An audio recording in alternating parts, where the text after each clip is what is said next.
Mi nombre es Jerry Doxey, soy director asociado del Centro Internacional de Estudios de Derecho y Religión de la Universidad de Brigham Young. Tengo el placer de presentar a dos de nuestros panelistas, el profesor David Moore y la profesora Stephanie Barkley. David Moore es un profesor de leyes aquí en el área de Derecho de BYU. Desde el año 2019 ha sido director asociado del Centro Internacional de Estudios de Derecho. El profesor Moore ha estado en muchas áreas de relaciones exteriores. En los últimos años, el profesor Moore tomó un tiempo de ausencia del Departamento de Derecho y trabajó en una agencia en Washington, D.C., en una asociación llamada USAID. En esa agencia sirvió como consejero general y más tarde como administrador adjunto en funciones, donde ayudó a dicha organización en la supervisión de muchos empleados, proyectos con un presupuesto muy grande. Al regresar a la universidad, sirvió en el año 2020 como miembro del Comité de Derechos Humanos de la ONU, el cuerpo que supervisa la aplicación y la interpretación del Convenio Internacional sobre los Derechos Civiles y Políticos. El profesor Moore enseñó previamente en la Universidad de Kentucky, en el Departamento de Ley, y como profesor visitante en la Escuela de Derecho de la Universidad George Washington y como un becario en la Universidad de Chicago. Él fue secretario del Tribunal Supremo de Estados Unidos para el juez Samuel Alito. Se graduó con honores en la Facultad de Derecho de BYU, donde fue jefe redactor de la revista jurídica. Se graduó como primero de su clase. Bienvenido al profesor Moore. La profesora Stephanie Barkley es una profesora asociada de Derecho y directora de la Iniciativa de Libertad Religiosa de la Facultad de Derecho de la Universidad de Notre Dame. La investigación de la profesora Barkley se centra en el papel de nuestras diferentes instituciones democráticas y en el papel que desempeñan estas instituciones en la protección de los derechos de las minorías, especialmente en la intersección entre la libertad de expresión y el ejercicio religioso. Antes de convertirse en profesora, ella litigó casos de la primera enmienda y estuvo en BYU, donde fue elegida 2 años consecutivos como el profesor del año. Pero antes de convertirse en profesora, ella litigó casos de la primera enmienda a tiempo completo para la libertad religiosa. Tiene una larga experiencia como abogada en el área de la libertad religiosa y en otras áreas como defensora. Se graduó con honores en la Facultad de Derecho de BYU y estamos orgullosos de que sea una de nuestras graduadas. Bienvenida, profesora Barkley. Gracias por esa introducción, profesor Doxey, y gracias por estar con nosotros para hablar acerca de casos recientes de la Corte Suprema sobre la libertad de religión. En años recientes se han presentado varios casos a la Corte que se relacionan con restricciones sobre el ejercicio religioso en la época debido al COVID. También ha habido casos sobre las condiciones en las prisiones y reglas electorales, pero la Corte ha visto varios casos sobre restricciones del ejercicio religioso como resultado de la pandemia del COVID-19. Quiero hablar de eso hoy día. Ya hay por lo menos 10 de esas causas que se han presentado a la Corte y una ha llegado 2 veces y la mayoría provienen de California, pero ha habido causas desde Nueva York, Nueva Jersey, Nevada, Colorado. Y ha habido un caso de Kentucky que tiene que ver con un mandamiento judicial de cierre escolar. Y queremos fijarnos en ese caso, ya que nuestro enfoque va a ser en las restricciones en la adoración religiosa, pero estos aproximadamente 10 casos han presentado esa cuestión a la Corte Suprema y eso ha generado varias páginas de opiniones sobre esas cuestiones. Así que este litigio es muy probable que disminuya su paso a medida que termine la pandemia, pero no han terminado todavía. Hay por lo menos una causa que viene en camino camino para la decisión de la Corte Suprema relacionada con la adoración religiosa, y dicha causa y causas futuras es muy probable que se decidan como referencia a dos causas en la lista, las dos causas en Tanton contra Newsom y en el caso de Agudath Israel de América contra Cuomo y también en la diócesis católica romana de Brooklyn contra Cuomo. La Corte ha dado lugar a medidas cautelares en muchos de esos casos, o en vista de casos donde se han dado lugar a medidas cautelares, pero eso es un cambio de las decisiones iniciales que atendió la Corte al principio de la pandemia. Al principio, la Corte no dio lugar a las medidas cautelares, y una de las cuestiones que vamos a hablar en cuanto a la razón del cambio después de estas dos primeras causas en comparación con las causas más recientes. Debido a que estos casos, de hecho, todas esas causas procuran alguna medida cautelar que están en el expediente del tribunal donde no se dio lugar por el argumento oral y el escrito, entrega del escrito total, y han llegado muy rápido como resultado de peticiones de emergencia a la Corte Suprema para medidas cautelares.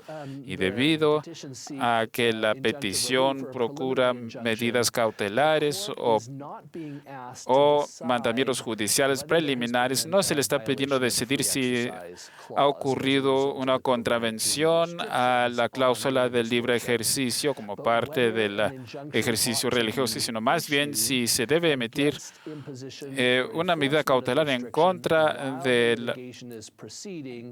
para ver por qué procede el litigio y cuando el tribunal va a decidir si ha ocurrido una contravención al libre ejercicio de la libertad de religión. Así que han aplicado las normas para las medidas cautelares, y las medidas cautelares son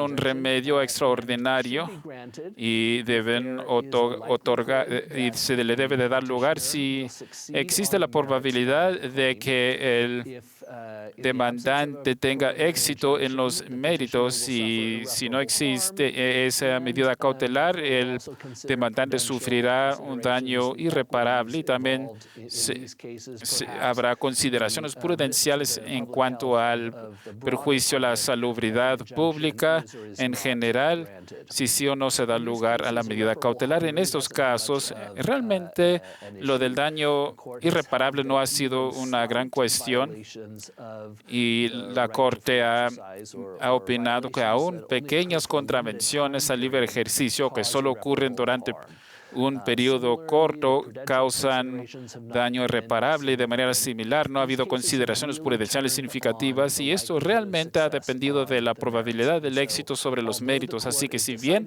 la Corte decide si sí o no dar lugar a la medida cautelar preliminar o el mandamiento judicial preliminar y aplicar las normas correspondientes, eso sí nos da un vistazo a la forma en que la Corte podría resolver los casos en los méritos. Y ha habido muchos desacuerdos entre los jueces en decidir sobre estos casos. En esta cuestión de méritos, sí es probable que haya éxito en los méritos, y cuando la Corte evalúa la probabilidad del éxito, hace la pregunta límite si el asunto de restricción es algo que se aplica de manera neutral y general. Y así, en el caso contra Smith, dichas leyes, si son constitucionales a nivel general, aunque sean en perjuicio de la libertad religiosa, y a cambio de eso, si la ley no es neutral y generalmente aplicable, entonces la Corte debe aplicar el estudio detallado, lo que requiere que el Estado tiene un interés importante y para poder escoger eso. Ahora, definitivamente, los estados tienen un interés en responder a la pandemia, pero en sus averiguaciones en cuanto a si existe un interés ha sido algo que se ha analizado aún más. Por ejemplo, si el Estado permite una pandemia riesgosa que permite la propagación del COVID, pero si sí permite una conducta riesgosa comparable, es difícil argumentar que el Estado tiene un interés importante en restringir eso, así que tal vez no cumplen con la norma de interés, de gran interés, aunque exista ese interés, y aunque exista ese interés grande, se debe de diseñar de manera muy limitada. Así que si el Estado impone un límite de 10 personas para una asamblea religiosa y si caben 1,000 personas, la Corte podría concluir que dicho límite no está diseñado de manera limitada y podría decir que van a imponer una limitación de capacidad como un porcentaje de las personas que caben en el edificio de adoración. Y como he mencionado, los jueces han estado en gran desacuerdo en aplicar esa probabilidad de éxito y en determinar si es probable en los méritos y si hay una contravención al libre ejercicio. Y también ha habido algunos desacuerdos procesales en la Corte. Se ha mencionado que esto no es el enfoque en lo que estamos analizando aquí, pero en varios de esos casos las restricciones podrían cambiar mientras prosiga el litigio, y algunos de los jueces han dependido de eso para decir que el mandamiento judicial preliminar no corresponde mientras esté sujeto a las restricciones que impugnan, y que el tribunal en casos más recientes, sí ha estado dispuesto a seguir adelante y dar lugar a la medida cautelar, y particularmente en las situaciones en las que el régimen estatal sigue en vigor, y si bien existe una designación en particular que lleva a restricciones particulares, no se ha implementado por el momento, se podría volver a implementar bajo las condiciones de la pandemia que cambian de manera muy rápida. Así que hay desacuerdos procesales y, de nuevo, los desacuerdos más interesantes y sustantivos se han tratado de esa cuestión límite de que si la restricción es neutra y aplicable de manera general. Y aquí la diferencia clave parece ser la cuestión de que cuál es la comparación apropiada y cómo se determina si la restricción es neutral y generalmente aplicable. ¿Cuáles son cómo se compara? Así que aquí en la causa de Denton contra Newsom, en dicha causa la Corte decidió que en reuniones en el hogar donde se reunían más de los integrantes de tres hogares no era neutro, porque el régimen estatal permitía que se llevaran a cabo reuniones seculares con personas provenientes de más de 3 hogares, por ejemplo, en tiendas, en peluquerías, en los cines, en restaurantes, etcétera. Allí podrían congregarse más personas provenientes de más de 3 hogares, mientras que en el contexto del hogar solamente se permitían una reunión con personas provenientes de 3 hogares. Y en contraste, el centro considera que solamente la comparación solamente era en los hogares, y que el Estado restringía a todas las reuniones en los hogares particulares, ya fuesen por motivo religioso o secular, y entonces se consideró que sí se aplicaba de manera general. Pero entonces, ¿cómo se debe de comparar para ver si la ley se aplica de manera neutral y general? Y en cuanto a la cuestión de qué tipo de comparador se debe de utilizar para determinar si la ley es neutra y generalmente aplicable, han surgido otras cuestiones, y la primera la mencionamos anteriormente: ¿por qué el cambio y por qué negar una medida cautelar en los primeros casos y ahora otorgar una medida cautelar? Y hay por lo menos 3 posibles explicaciones. Uno, el juez Baird la jueza Baird se unió a la Corte en octubre antes de las decisiones más recientes. Y otra explicación podría ser que hemos avanzado ya más en la pandemia y ya contamos con una comprensión mayor y tal vez la Corte estaba dispuesta a dejárselo más a la discreción de los tribunales estatales al principio de la pandemia, cuando se conocía menos acerca de la propagación del virus y los estados tenían menos tiempo para crear sus restricciones. Así que a medida que ha progresado la emergencia, contamos con mayor conocimiento y entonces lo han dejado menos a la discreción de los tribunales estatales. Y luego existen las diferencias fácticas y ciertamente la Corte señala que algunas de las restricciones en los casos más recientes fueron mucho más intrusas que en los primeros casos. Por ejemplo, en los casos más recientes se distinguen de manera fáctica de los primeros casos y además también es cuestión de que el tribunal ha utilizado un método de nación más favorecida. Por ejemplo, en un tratado de las Naciones Unidas con Francia incluye la cláusula de nación más favorecida y Estados Unidos otorga preferencias a Alemania que son mejores que las que tiene Francia. Y Francia califica automáticamente para esas preferencias en base a esa cláusula de nación más favorecida. La sugerencia es si lo mismo se aplica al libre ejercicio, pero existe actividad secular alguna que recibe un trato más favorecido que el libre ejercicio, entonces la ley no se está aplicando de manera neutral y general y aplica el estudio detallado. Y esta analogía parece solamente llegar hasta cierto punto. Sin embargo, porque si existe una actividad secular que recibe un trato más favorable que el ejercicio religioso y si dicha actividad secular es comparable a la cuestión del libre ejercicio, entonces el Estado todavía puede prevalecer y dicha diferencia podría ser constitucional siempre que el Estado pueda comprobar un interés, un fuerte interés. Pero no existe garantía alguna de que el libre ejercicio de religión pueda recibir ese mismo trato, porque es posible que puedan comprobar ese interés superior.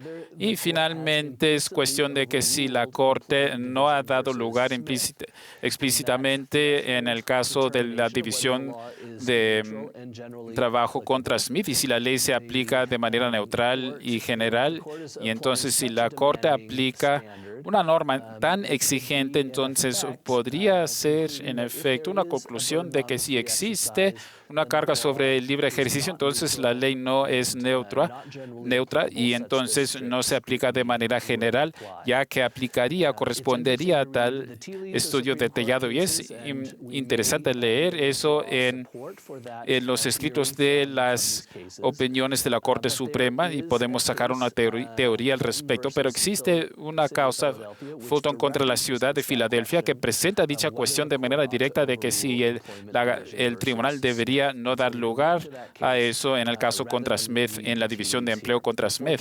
Y lamentablemente para nosotros hoy día, afortunadamente para nosotros hoy día contamos con la profesora Barkley, quien es experta en eso y que hablará acerca del caso de Fulton contra Filadelfia. Así que le voy a dar la palabra a ella. Les agradezco por su participación y su interés en esa serie de casos que abordan el asunto del COVID-19 que nos ha afectado a todos y donde la Corte nos ha dado un vistazo a cómo percibe el ejercicio de religión aún en condiciones de emergencia. Muchas gracias.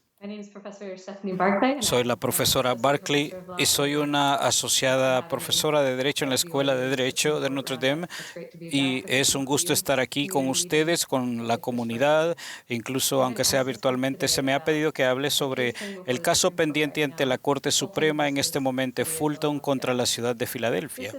Este es un caso que podría ser uno de los casos más importantes del término cuando se trata de preguntas de cómo la Corte va a ofrecer protecciones para una sociedad pluralista donde la gente tiene profundos desacuerdos sobre cuestiones importantes, incluyendo las creencias religiosas que tienen que ver con cosas como el matrimonio, y cuestiones relacionadas con la adopción y las agencias basadas en la fe en el contexto de cuidado de crianza. Este caso está presentando, aunque las consecuencias no solo para el cuidado de crianza religiosa y la fe tienen profundos desacuerdos sobre cuestiones importantes. Así que esto tiene que ver con los servicios católicos de Filadelfia. Esto tiene mucho tiempo que ha pasado y estos servicios católicos es cuando comenzó este sistema de acogimiento y esto es para el cuidado de los niños, pero en 2018 los funcionarios de la ciudad comenzaron a utilizar su poder de monopolio sobre el cuidado de crianza para excluir a este programa y a los padres de crianza y cómo tomar a más niños de crianza. Y la ciudad tiene el control sobre el cuidado de crianza y solo aquellos grupos que contratan con la ciudad son capaces de realizar el cuidado de crianza. Y la ciudad en el 2018 le dijo a esta agencia de servicios sociales católicos que si no estaban dispuestos a prometer el cuidado de crianza, que ellos no iban a calificar para el contrato con la ciudad para este cuidado de crianza para los niños más vulnerables en la ciudad que necesitan. Ahora, los funcionarios de la ciudad tomaron este paso porque lo que descubrieron a través de informes de noticias como servicios sociales católicos, que ellos no pueden brindar un estudio de hogar por escrito que respalde un mismo o un documento que evalúe las relaciones de los adultos con el estudio del hogar. Así que los servicios sociales dijo que en lugar de ello lo que harían es cosas que otras agencias hacen para tener muchas razones seculares de obtener una referencia para ayudar a la familia a encontrar una agencia que esté de acuerdo con ellos. Así que de estos servicios católicos sociales, la ciudad dejó de colocar a los niños con estos servicios sociales católicos. El mismo mes que la ciudad reconoció que tenía una escasez de más de 300 camas para los niños que estaban en hogares de grupo y que necesitaban desesperadamente estar en una familia. Y en el momento cuando se produjo el cierre, la ciudad sabía que tenía más de 30 camas en espera, algunas de ellas con padres de crianza, pero no fueron aceptados.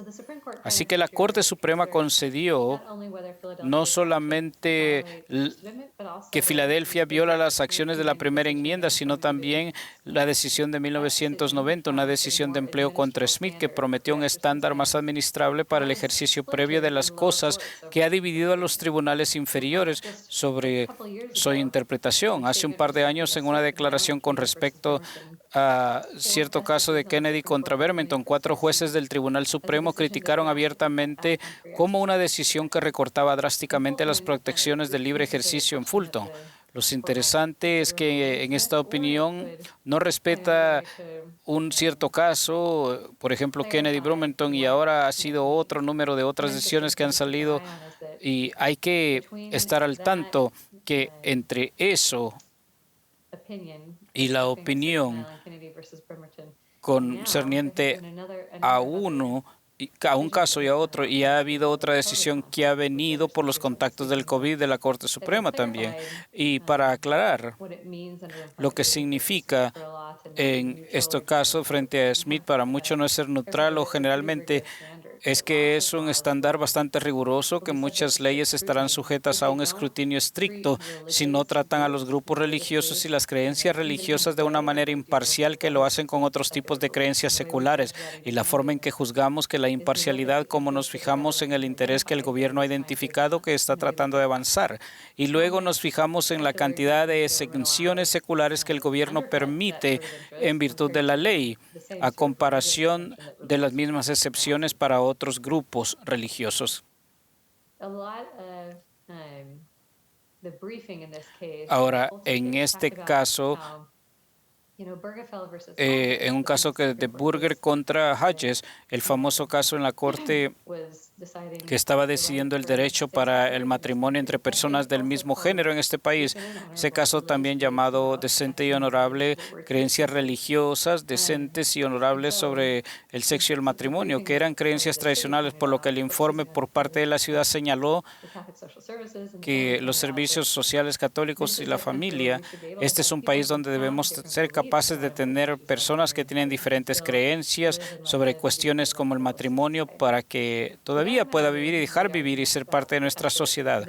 El gobierno argumentó que se trata de un contrato con el gobierno y que el dinero del gobierno, las reglas del gobierno y el gobierno deben ser capaces de exigir lo que quieran a los contratistas de manera que no desencadenen entre cosas que no pueden realizar estos servicios de atención más rápida sin ese contrato, por lo que se le autoriza hacerlo. Y el argumento oral, incluyendo de los jueces, era que daban dinero, pero tenían que operar con licencia. Y las entidades no pueden llevar a cabo estos servicios de crianza a menos que puedan tener todo esto. Así que hubo mucho argumento, mucho análisis. Y estas son algunas maneras en cómo la ciudad pudo haber resuelto esto de mejor manera, más eficaz, pero el no haber hecho a un lado de esta arena los servicios católicos y la ciudad crea una pelea innecesaria. Y en términos de lo que la Corte dice, estoy pensando en que si hay maneras en una sociedad diversa religiosa en que podemos evitar estos conflictos y protegerlos. Y no es que estén haciendo cosas que entren en conflicto con la capacidad de otros ciudadanos para acceder a los bienes y servicios y la participación en la sociedad, que es importante para ellos también. Así que en este momento, cuando se decide este caso, tal vez en algún momento de este verano, podemos estar viendo hacia atrás con un aprecio en un término en el que el tribunal está dejando claro que a pesar de una gran cantidad de enojos, de disputas partidistas que hemos visto en el último año, al menos en el contexto de la libertad religiosa, este es un campo en el que una sólida comprensión de la libertad religiosa puede ser un mecanismo de pacificación que ofrece la posibilidad de reducir las guerras culturales y preservar, como el Tribunal Supremo ha dicho en otros lugares, tal como una sociedad en la que las personas tienen problemas y pueden vivir juntos en armonía. Gracias. Gracias, Dave y Stefano, por compartir sus conocimientos sobre la jurisprudencia actual de la Corte Suprema. De parte de los organizadores, quiero extender un agradecimiento especial a los ponentes, a los intérpretes y los demás equipos que han hecho de esta conferencia una realidad. Una conferencia de esta amplitud requiere la colaboración de tantas personas diferentes. Agradezco tanto a las maravillosas personas que no han llegado a conocer. Esta conferencia nos ha dado una maravillosa oportunidad de reflejar en los desafíos y oportunidades para los grupos confesionales y sus integrantes. Hace poco se dijo que como cristianos, y yo agregaría que como creyentes verdaderos de toda índole, no hablamos lo suficiente de cómo vivir en el ámbito público. Hablamos de lo que creemos, pero no cómo vivirlo. Así que, ¿cómo vivimos en el ámbito público? ¿Cómo podemos juntarnos como país a pesar de las grandes divisiones personales y partidistas que hemos visto? Voy a relatarles una experiencia. El título de esta conferencia, el papel de la religión en vencer las divisiones y fortalecer a la democracia estadounidense. Y es verdad, la religión aportó a esas divisiones, pero demasiado a menudo lo hace de maneras muy negativas. ¿Y cómo podemos mostrar que la religión puede unificar y promover la democracia? Pues una cosa que ha surgido de la conferencia es que podemos volver a arraigar nuestras creencias religiosas en la religión. Un musulmán dijo hace poco, a medida que el cristianismo se ha debilitado en la forma en que domina, ahora la creencia religiosa se ha convertido en creencia política en cuanto a lo que debe significar Estados Unidos. Ha asumido la caracterización y así es como se ve la religión sin religión. Whitehead lo refleja también y realmente es más que una categoría cultural relacionado con reclamos de resucitar la identidad religiosa cristiana y de hecho, como menciona él, la hostilidad hacia una democracia pluralista que se relaciona con este grupo realmente disminuyó cuando las personas participaron en diferentes formas de práctica de ejercicio religioso. La religión sí marca la diferencia, pero el no ser del mundo no resuelve totalmente el problema de cómo ser religiosos dentro del mundo. Agradezco a los ponentes que sugirieron formas productivas para que los creyentes puedan participar en el proceso democrático. Se habló de la necesidad de mostrar que tomamos en serio la antropología cristiana, es decir, reconocer con nosotros y otros, incluso aquellos con quienes estamos en desacuerdo, también somos hechos en la imagen de Dios. El poder de este profundo compromiso de la dignidad humana surge de la creencia religiosa de la hermandad de todos los humanos y también lo invocó fuertemente el elder L. Whitney Clayton y también lo invocó Brett Sharps. Hablaron de la humildad, de la modestia y la gracia. El de la hermana Renlund nos proporcionaron un modelo de una manera fiel de participar en la política y cómo se lanzó José Smith como candidato a la presidencia de Estados Unidos y cómo su compromiso a los principios constitucionales, reconociendo a la vez que había cosas que resolver como el asunto de la esclavitud. Y eso también mostró cómo las posturas de José Smith se fundamentaban en su fe o en la experiencia personal, lo que le permitió pelear por los derechos de los demás, sobre todo en cuanto a los derechos de religión. Y sigue la batalla por proteger la libertad religiosa de los demás y se dijo que podemos eliminar la polarización protegiendo la libertad religiosa de todos. Y eso también se menciona en el panel que habló acerca del nacionalismo y del patriotismo. Así que, ¿qué podemos hacer nosotros como individuos y cómo pueden los creyentes y la religión cómo logran vencer ese asunto? Y los Renlund sugirieron que en sus palabras José Smith hizo lo que se nos anima a hacer hoy día para proteger los derechos democráticos. Hay que participar, elegir a buenos líderes. Dijeron que la historia de nuestra nación muestra que a menos que los ciudadanos exijan que se protejan esos derechos fundamentales, los mismos van a quedar ignorados y sobre todo de parte de las autoridades. Y el presidente Oaks explicó que debemos ejercer nuestra influencia de manera cívica y pacífica dentro del marco de nuestra Constitución y las leyes correspondientes. Y sobre las cuestiones difíciles, dijo, debemos procurar moderar y unificar. Como individuos no podemos hacerlo todo y agradezco que no exista esa necesidad. Como dijo el presidente Oaks, debemos buscar inspiración sobre cómo ejercer la influencia nuestra de acuerdo con nuestras prioridades individuales. Nos recordó que debemos confiar en el Señor y ser positivos con respecto al futuro de esta nación. La religión ha sido y puede seguir siendo una influencia de sanación y de inspiraciones en Estados Unidos. Desde que John Winthrop, que escribió sobre las luces, y hasta el poema donde se nos recuerda que siempre hay luz si tenemos la valentía para verla. Y si solo tenemos la valentía de ser la luz. A medida que cuidadosamente y bajo oración participamos en el ámbito público, mediante la humildad y la gracia de la fe, podemos ser una bendición para los demás y ayudar a sanar las brechas en nuestras comunidades. Sé que como seguidora de Cristo, yo puedo mejorar, alzando su luz al mundo y siendo testigo de Él en mis hechos, incluso en mis hechos en el ámbito público y como se enseñó en el libro de Mormón.